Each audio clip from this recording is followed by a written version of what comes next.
राधे कृष्ण दोस्तों। रामपुर गांव में सोहन नाम का किसान रहता था। वो बहुत आलसी था। उसका खेत गांव से कुछ दूर पर था। अपनी पत्नी के कहने पर उसने बड़ी तकलीफ से अपने खेत में धान बो दिया। एक चिड़िया वहां से उड़ रही थी। उसे यह जगह अच्छी लगी तो उसने सोहन के खेत में अपना घोंसला बना लिया। देखते देखते कुछ समय बीत गया और उस नन्ही सी चिड़िया ने अपने घोंसले में 3 अंडे दिए। कुछ ही दिनों में अंडों से छोटे छोटे बच्चे निकल गए। वह चिड़िया अपने बच्चों के साथ सोहन किसान के खेत में बड़े आराम से अपना जीवन बिता रही थी। जैसे ही कुछ और महीने बीते, सोहन की फसल लहराने लगी। अब उसकी फसल की कटाई का समय नजदीक आ गया था। सारे किसान अपनी अपनी फसल की कटाई कर चुके थे। चिड़िया और उसके बच्चों ने समझ लिया था कि जल्दी ही उन्हें यह खेत छोड़कर नई जगह पर जाकर रहना पड़ेगा। अगले दिन जब सोहन किसान अपनी पत्नी के साथ खेत में आया तो उसकी पत्नी ने उससे कहा, फसल तो तैयार हो गई है, अब इसे काट कर बेच दीजिए। इस पर सोहन ने कहा, तुम चिंता मत करो, कल ही मैं फसल काटने के लिए अपने पड़ोसी को खेत में भेज दूंगा। सोहन किसान की ये बातें चिड़िया के बच्चों ने सुनी और बड़े परेशान हो गए। शाम को चिड़िया जब अपने घोंसले में लौटी तो उसके बच्चों ने उसे किसान की बातें बताई और कहा, माँ, हमें यहाँ से किसी दूसरे स्थान के लिए निकलना होगा। चिड़िया ने उन्हें समझाया, तुम चिंता मत करो, कल इस खेत में फसल की कटाई नहीं होगी। अगले दिन उस चिड़िया की बात सच साबित हो गई। सोहन का पड़ोसी फसल काटने के लिए खेत में आया ही नहीं और इस तरह फसल की कटाई न हो सकी।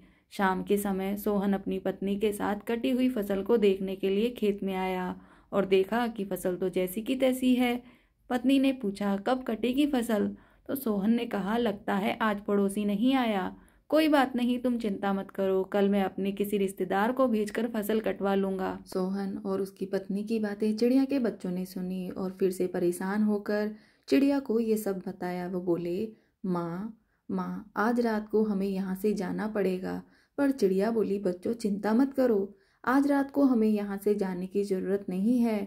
मुझे लगता है कि कल भी किसान का कोई रिश्तेदार यहाँ नहीं आएगा। फिर से शाम के समय सोहन और उसकी पत्नी कटी हुई फसल को देखने के लिए खेत में आए। फसल ना कटी होने की वजह से पत्नी गुस्सा करने लगी। तब सोहन बोला कि तुम चिंता मत करो, कल मैं खुद फसल काटने के लिए आऊँगा। चिड़िया के बच्चों ने फिर से उनकी बातें सुन ली और फिर से परेशान होकर चिड़िया को सब बताया। वो बोले, माँ, आज रात को हमें यहाँ से जाना पड़ेगा। तब चिड़िया बोली, बच्चों, आज रात को हम यहाँ से इस स्थान को छोड़कर दूसरे किसी निवास स्थान के लिए निकल जाएंगे।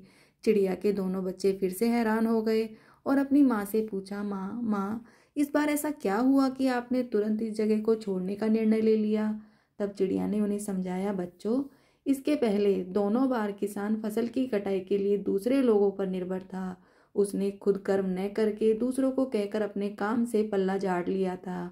इस बार मामला दूसरा है, उसने इस काम की जिम्मेदारी अपने कंधों पर ले ली है, इसलिए कल वह फसल काटने जरूर आएगा और अपने काम को पूरा करेगा। रात को ही चिड़िया अपने बच्चों के सहित किसान का खेत छोड़कर उड़ गई और किसी दूसरे ठिकाने पर अपना बसेरा बसा लिया। और चिड़िया के अनुमान के अनुसार सोहन सुबह सुबह ही फसल काटने आ गया था।